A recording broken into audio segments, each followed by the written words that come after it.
From the FOX10 Gulf Stream, this is Next Weather. Had a little heat out there today, but it didn't feel too bad with some drier air in Mobile. 97, 7 degrees above normal, and that's putting a bow on the worst August we've seen likely ever as far as our temperatures, and certainly setting an all-time record high at 106 on the 26th, which was a Saturday. Most days, you know, we were around 97, 98 degrees or hotter, and we averaged 99 for a daytime high. That is extraordinary. And good riddance to August as we turn into a new month. Maybe will help a little with the hot and dry conditions. Our drought monitor graphic just got updated today. Now a severe drought for most of the area, with an extreme drought starting to develop over southern George County and parts of Jackson County. Also get a little pocket of severe drought up into Escambia and Conecuh counties, and we may get a little relief. Let's start with the evening planner first, and if you've got evening plans, we do see temperatures running around 80 degrees by the 10 o'clock hour, upper 70s overnight. The air's a little drier, so that'll help the way it feels. Not as humid as last Thursday, last Friday, certainly. All right, our humidity is at 29%, or was at 29% this afternoon. I just wanted to pop that up and show it to you there. And so that really made it feel a little better today. And the dew point around 60 is really a pleasant feeling air mass. It is soupier the more you get over towards the panhandle, and we've seen a few showers there. In the tropics, a lot of things we're watching, but nothing alarming here. We've got Dahlia now is no longer a tropical system, so it may regenerate into a tropical storm, but it's pretty much done with as far as the United States is concerned for now. Franklin is a hurricane, but it's struggling and headed towards cooler water. Got a little yellow X right here, 30% chance of development, remnants of Gert. Right next to that we have Jose, a tropical storm which may not survive the night, but could still be an entity tomorrow morning. Definitely going to dissipate through the day tomorrow. Then down here on the intertropical convergence zone, a little wave feature that has a 20% chance of development, and a new wave coming off of Africa that has an 80% chance of development, but it gains latitude, and there's nothing out there that looks like it's coming our way. So just watching all these different areas, looks like late August, early September in the tropics. Real active. That's normal this time of the year. This is the peak of the season, and we'll still see active conditions in the tropics really through the middle of October, so we'll get a ways to go there. All right, looking at our futurecast. What is this? Rain. Yeah, we may see some showers along the coast tomorrow. They will develop in the inland areas in the afternoon, so a pretty good shot at rain tomorrow at 60% across the area, and bet on rain on Saturday morning showing up here in the futurecast. We could get a lot of rain, especially closer to the coast, with an area of low pressure, a stalled front, an upper low to the west and a ridge to the east. All that means deep moisture values and a good shot at rain. That'll keep our temperatures in check too, but we could get some persistent heavy rains into Saturday. Our temperatures over the next 24 hours in the upper 70s for overnight lows tonight, and then highs only in the upper 80s tomorrow, so things get better. And how about our Labor Day weekend forecast? Well, rain chances 60 to 70% on Friday, Saturday. We'll bet on some rain there, and through Sunday it'll be on and off, but we could see some significant totals in the course of the weekend, an inch or two, maybe a little more in a few spots. Labor Day forecast a 30% chance of rain and a high near 91. And we've got this little temporary cool down on the way. Meteorologist Michael White is going to be checking in on what happens beyond Labor Day weekend. Could we see another heat wave building? Let's look.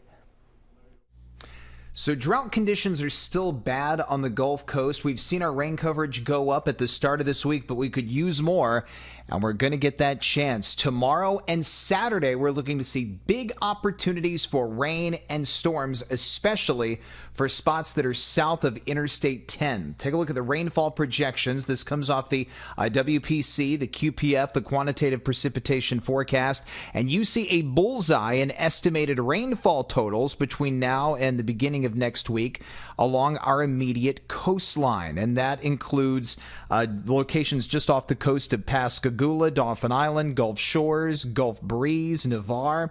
We have a bullseye on shore of about 2 to 3 inches of rain for the I-10 corridor down to the beaches, and then about an inch to an inch and a half up along US 84, and then much lower rain projections once you go north of I-20. So the farther north you go this weekend, the less rain there's going to be. This is the unofficial end of summer, the Labor Day weekend. I know a lot of you are beach bound, and rain's not something you want to hear about, but we do have that stalled front that remains to our south. This is the surface map projection for tomorrow, and there's going to be a surface low that forms on that thing around Louisiana that's going to pool in a lot of offshore to onshore rain potential, and there could be some thunderstorms in the mix. That's why the closer you are to the beaches, the better the chance you're going to have to find rain. We're looking at about 60 to 70% coverage of rain both Friday and Saturday. I don't think it's going to rain nonstop. There will be breaks in the rain.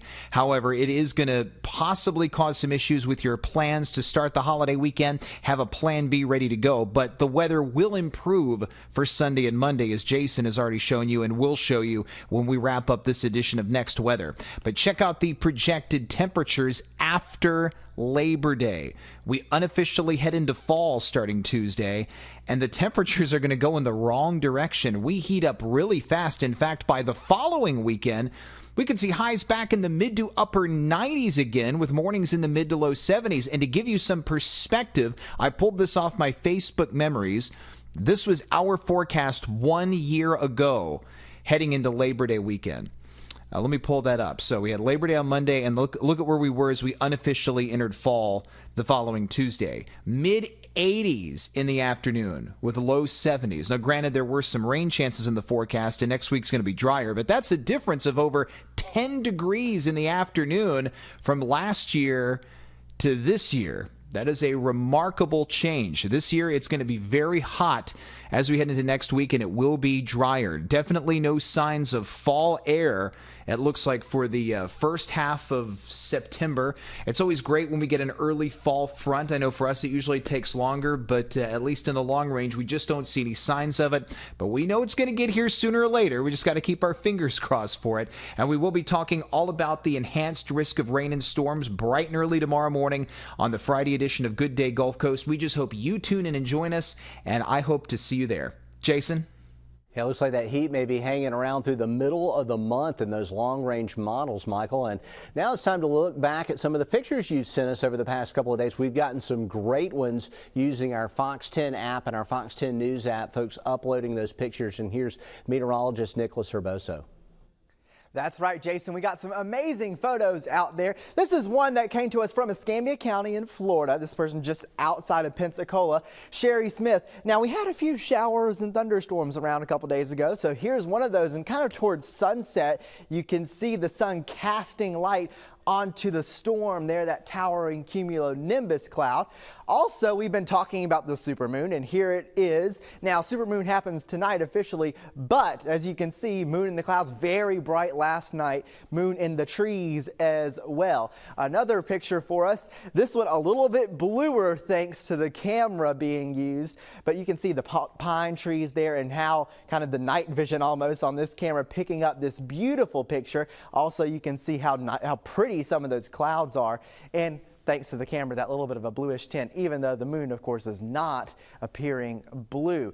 We want you to send, and actually I'll mention, this is Gail Rose from Grand Bay that sent us this fantastic photo. Now, we do want you to send us your photos, and as Jason mentioned, there's a couple ways you can do that. If you head to both the FOX10 News app and the FOX10 Weather app, you can submit those photos there. There's a couple different places to do it. Also, you can submit them online on fox10tv.com. Jason? Here's your 7-day forecast, and maybe we'll see some more pretty pictures. May have some cloud formations from some storms as we get into Friday and Saturday. And yeah, we're starting a new month here, and looking at the forecast here on Monday, a 30% chance of rain on Labor Day and rolling into next week with plenty of heat and humidity redeveloping for the area. So watch out for those rain chances, 60 to 70% across our area.